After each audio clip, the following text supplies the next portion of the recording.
खली में दर दर भटक रहे थे, restoration of peace and normality, वो दौर था। उन्होंने एक बात कही थी, आज का दक्षिण एशिया है जिससे पाकिस्तान और बांग्लादेश निकला है, हमें इस बात का स्मरण करना होगा कि हमारी भूमिका सबसे बड़ी है। हम बड़े भाई वाली शब्दावली का इस्तेमाल नहीं करेंगे। We are the largest and the oldest democracy. बाकी में डेमोक्रेसी कैजुअलिटी हुई है पाकिस्तान और बांग्लादेश में, संविधान तक नहीं आया। लेकिन हम अपनी अकलियत के साथ कैसा व्यवहार करते हैं, तो हम कह पाते बांग्लादेश को, learn from us, to Pakistan, learn from us, this is how we treat. लेकिन हमारा रिपोर्ट कार्ड अगर उसमें कमियां रहती है, मैं Sit down. Sit down. Sit down. Ma'am, chairperson, my time should be paused. Sit down. My time should be paused. My time should be paused. My time should be paused. Honorable members. Ma'am, एक चीज मैं एक चीज कहना चाहता हूं।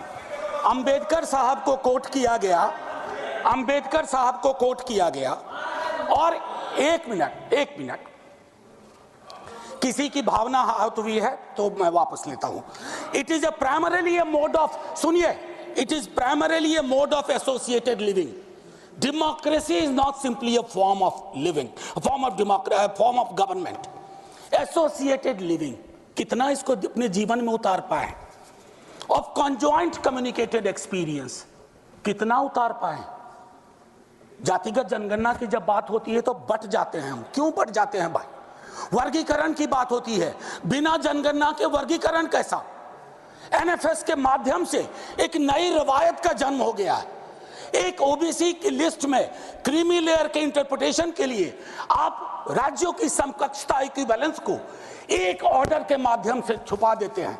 आपका दोष नहीं भी दूंगा, कहूंगा कि अधिकारी वर्ग के अंदर अभी भी वो मानस है कि वो रिप्रेजेंटेशन से परेशान होता है, चिढ़ता है, उसको लगता है ये यहां कहां आ गए।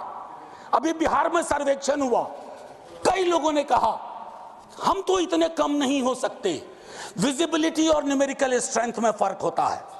विजिबल आप इसलिए अपने को समझते हैं ज्यादा कि आप न्यायालय में हैं, आप विद्यालय में हैं, आप सड़क पे हैं, आप चौक पे हैं, आप चौराहे में हैं, तो आपको लगता हम तो बहुत, हमें कम क्यों दिखाया गया?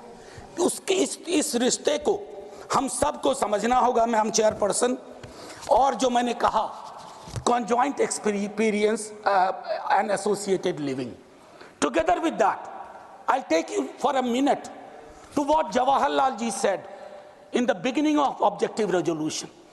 उन्होंने कहा, और मैं हिंदी में तर्जुमा करता हूं, कि आज जब मैं यहां खड़ा हूं तो 5000 साल का अतीत मेरे सामने खड़ा है।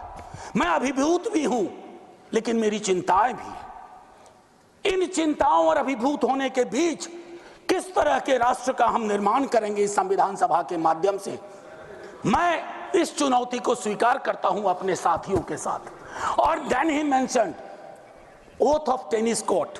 मैंने इस सदन में एक दिन कहा था कि 1789 के रेवोल्यूशन के बाद जहां से लिबर्टी, इक्वालिटी, फ्रैटर्निटी आया, जवाहरलाल जी ने कहा तब के बादशाह ने वहां कमरे बंद करवा दिए कि कॉन्स्टिट्यूएंट असेंबली नहीं बैठ सकती है।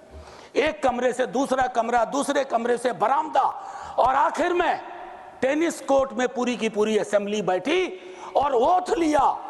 उसको कहते हैं ओथ ऑफ टेनिस कोर्ट। उन्होंने क्यों यह उदाहरण दिया कि हमारी डेमोक्रेसी में भी कभी इस तरह के चैलेंज आ जाए तो संसद इमारत की मोहताज नहीं होगी, संसदीय लोकतंत्र इमारत की मोहताज नहीं होगी, वो इबारत देखेगी।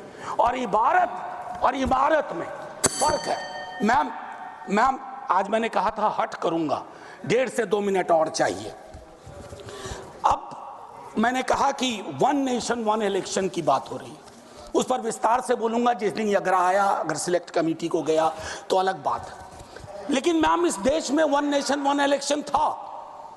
नड्डा साहब ने कहा मैं मानता हूं कई दफा क्या होता है जब आप कोट करते हैं, हमारी यूनिवर्सिटी में कहते हैं कि सेमी कोलोन के बाद किसी को कोट मत करो, उसको हम लोग कहते हैं पुअर साइटेशन, कि किसी को कोट किया। जैसे आपको उदाहरण के लिए मैम 30 सेकंड में, कि मार्क्स ने कहा religion is the opium for masses, ऐसा कभी नहीं कहा मार्क्स ने।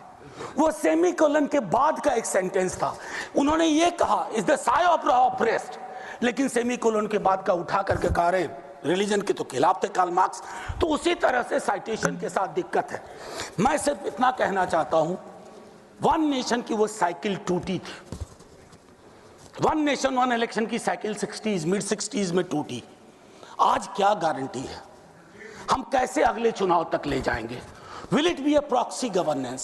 Then it won't it undermine the idea of will of the people? मैं समझता हूं कि इस पर विशद चर्चा हो और तभी जाकर के एक Kindly conclude. बस अभी तो 33 सेकंड लिया है, 1 मिनट और दे दीजिए। मैम चेयरपर्सन, तारतम्य तो थोड़ा टूट जाता है, फिर भी अपनी एक बात कह के खत्म करूंगा। बाबा साहब भीमराव अंबेडकर के बचपने का एक छोटा किस्सा। क्लासरूम में बैठे हुए थे सबसे पीछे, शिक्षक ने कहा चूंकि मैथमेटिक्स में बहुत अच्छे थे, आओ इसको हल करो। ज्यों ही वो बोर्ड की तरफ बढ़े, जितने कास्ट हिंदू अपर कास्ट के लोग थे वो दौड़ के बोर्ड के पास गए, क्योंकि बोर्ड के पीछे उनका टिफिन बॉक्स था। उनको लगा ये पोल्यूट हो जाएगा। मैम आज वो मान्यताएं नहीं हैं, लेकिन पोल्यूशन प्योरिटी की नई मान्यताएं आ गई हैं, एक्सक्लूजन की नई मान्यताएं आ गई हैं। और आखिरी में ऑस्विज एक जगह थी पोलैंड में, जहां जिसको सिर्फ गैस चैम्बर से मत समझिए, ऑस्विज के बनने में सालों की नफरत और घृणा थी, जिसका अंजाम ना सिर्फ जर्मनी में भुगता गया, पूरी दुनिया ने। तो ये नफरत घृणा, इस पर लगाम लगे ना तो हर मोहल्ले में ऑस्विज होगा। और आखिर में मैम, मैं आज जद पे अगर हूं, निशाने पे, मैं आज जद पे अगर हूं तो बदगुमान न हो, चिराग सबके बुझेंगे, ऐसी हवा किसी की नहीं होती। शुक्रिया मैम, जय हिंद।